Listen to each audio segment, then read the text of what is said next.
നിങ്ങളെ നോക്കി അശ്ലീല ആംഗ്യം ഒരാൾ കാണിച്ചിട്ടുണ്ട് എങ്കിൽ നിങ്ങൾ പരാതി കൊടുക്കേണ്ടത് പോലീസ് സ്റ്റേഷനിലാണ്. വണ്ടിക്ക് തടസ്സം നിന്ന് ഏതൊക്കെയോ വഴികളിലൂടെ യാത്ര ചെയ്ത് പാതിരാത്രിയിൽ എവിടെയൊക്കെയോ എത്തിച്ചേരേണ്ട യാത്രക്കാരുടെ യാത്ര തടസ്സപ്പെടുത്തിയിട്ടല്ല. നിങ്ങൾ മേയർ പദവിയിലായപ്പോൾ മുതൽ തുടങ്ങിയ നുണ പറച്ചിലാണ്. ഇപ്പോഴും ആ നുണ തുടർന്നുകൊണ്ടേയിരിക്കുകയാണ്. പഠിച്ചത് 10ാം ക്ലാസ്സിലാണെങ്കിൽ നാക്ക് MAക്കാണെന്ന് പണ്ട് കാരണവന്മാർ പറഞ്ഞു കേട്ടിട്ടുണ്ട്. വൈദ്യപരിശോധനയ്ക്ക് വിധേയനാക്കപ്പെട്ട ഡ്രൈവർ മദ്യപിച്ചില്ലായിരുന്നു.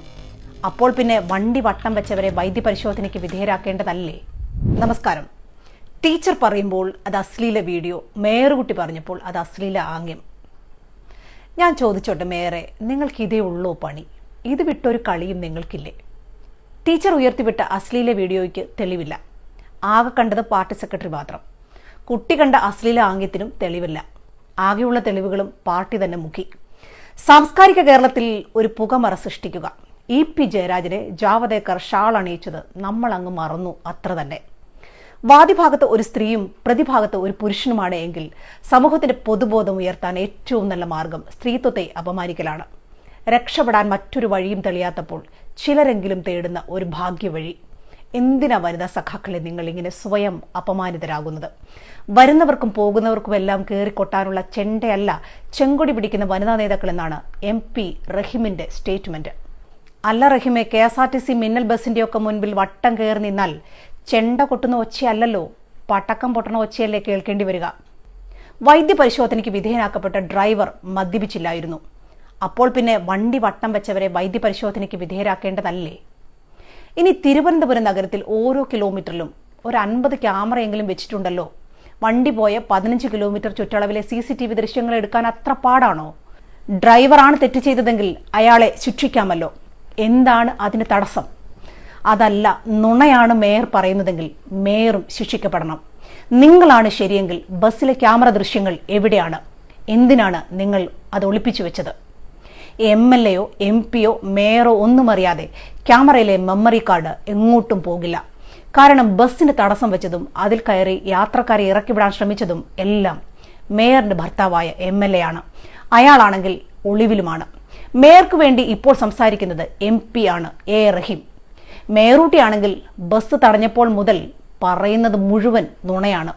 യാത്ര തടസ്സപ്പെടുത്തിയിട്ടില്ല എന്ന് പറഞ്ഞു, വണ്ടിക്കകത്തേക്ക് MLA കയറിയിട്ടില്ല എന്ന് പറഞ്ഞു, സ്ത്രീത്വത്തെ അപമാനിച്ചു എന്ന് പറഞ്ഞു. പിന്നെ അതെല്ലാം A റഹീം മാറ്റി പറഞ്ഞു കേട്ടോ. പൊന്നു മേയർ സഹോദരി, സത്യത്തിന് ഒരു മുഖമേ ഉള്ളൂ. പറയുന്ന കാര്യം സത്യമാണെങ്കിൽ അതേത് പാതിരാത്രിയിൽ ചോദിച്ചാലും അതിന്റെ വള്ളിക്കും പുള്ളിക്കും പോലും മാറ്റം വരില്ല. ഇങ്ങനെ പല സമയത്ത് പല ഉത്തരം നിങ്ങൾക്ക് പറയേണ്ടി വരില്ല. നിങ്ങൾ കള്ളമാണ് പറഞ്ഞത് എന്നതിന് മറ്റൊരു തെളിവും ആവശ്യമില്ല. നിങ്ങൾ മേയർ പദവിയിലായപ്പോൾ മുതൽ തുടങ്ങിയ നുണ പറച്ചിലാണ്. ഇപ്പോഴും ആ നുണ തുടർന്നുകൊണ്ടേയിരിക്കുകയാണ്. പഠിച്ചത് 10ാം ക്ലാസ്സിലാണെങ്കിൽ നാക്ക് MAക്കാണെന്ന് പണ്ട് കാരണവന്മാർ പറഞ്ഞു കേട്ടിട്ടുണ്ട്. അധികാരത്തിന്റെ തണലിൽ നിങ്ങൾ കാട്ടിക്കൂട്ടിയതൊക്കെ പൊതുജന വിരുദ്ധമായിരുന്നു. മേയർ എന്ന ജനങ്ങൾ തന്ന അധികാരമുള്ളത് കൊണ്ടാണ് നിങ്ങൾ KSRTC ബസ്സിന് വട്ടം വെച്ചത്, ശരിയല്ലേ? അതിന് എന്ത് കാരണം കൊണ്ടായാലും തൊട്ടപ്പുറത്ത് തമിഴ്നാട്ടിലാണ് നിങ്ങൾ ഇത് ചെയ്തിരുന്നത് എങ്കിൽ നിങ്ങളിപ്പോൾ അഴിക്കകത്തായേനെ. കാരണം അവിടെ നിങ്ങൾക്ക് അധികാരമില്ലല്ലോ. അപ്പോൾ നിങ്ങൾക്ക് ലഭിച്ച ഈ അധികാരം നാട്ടുകാരുടെ പിച്ചയാണ് എന്ന് നിങ്ങൾ മറന്നുപോകരുത്. ഞങ്ങളെപ്പോലെയുള്ളവരോടാണ് ഇയാൾ ഇങ്ങനെ ചെയ്തതെങ്കിൽ സാധാരണക്കാരോട് ഈ ഡ്രൈവർ എങ്ങനെയായിരിക്കും ചെയ്യുക എന്നാണ് നിങ്ങളുടെ ആദ്യത്തെ സ്റ്റേറ്റ്മെന്റ്. ഞങ്ങൾ പൊതുജനം സാധാരണക്കാരാണെന്ന് നിങ്ങളോട് ആരാണ് പറഞ്ഞത്? ഇനി നിങ്ങൾ പറയുന്ന നിങ്ങളുടെ ഈ അസാധാരണത്വം നിങ്ങൾക്ക് എവിടുന്നാണ് കിട്ടിയത്? നിങ്ങൾക്കെന്താ കൊമ്പുണ്ടോ? അസാധാരണക്കാരായ മേയറെയും മേയറുടെ ഭർത്താവ് MLAയെയും തിരുവനന്തപുരത്തുകാർക്ക് പോലും അറിയില്ല എന്ന് നിങ്ങൾക്കിപ്പോൾ മനസ്സിലായില്ലേ? നിങ്ങളെ നോക്കി അശ്ലീല ആംഗ്യം ഒരാൾ കാണിച്ചിട്ടുണ്ട് എങ്കിൽ നിങ്ങൾ പരാതി കൊടുക്കേണ്ടത് പോലീസ് സ്റ്റേഷനിലാണ്.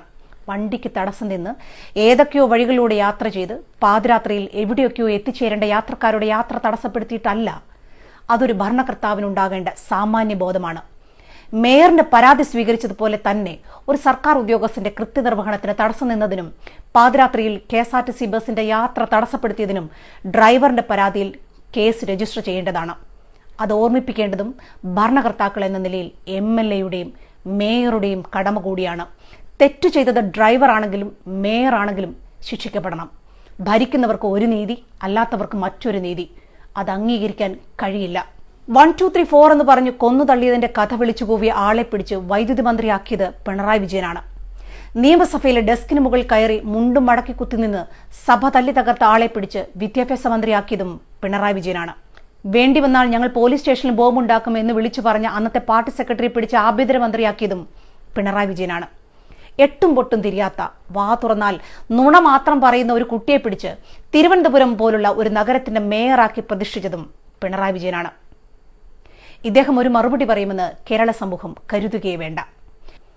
ഇനി ഞാനൊന്ന് ചോദിച്ചോട്ടെ, അന്ന് രാത്രി പാർട്ടിയും കഴിഞ്ഞ് വന്ന മേയറും MLA യും ഒരു 1.5 അടിച്ചിട്ടുണ്ടായിരുന്നോ?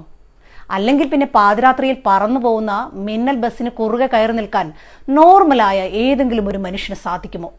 2 വർഷം കൂടി അനുഭവിച്ചേ മതിയാകൂ, അത്ര തന്നെ.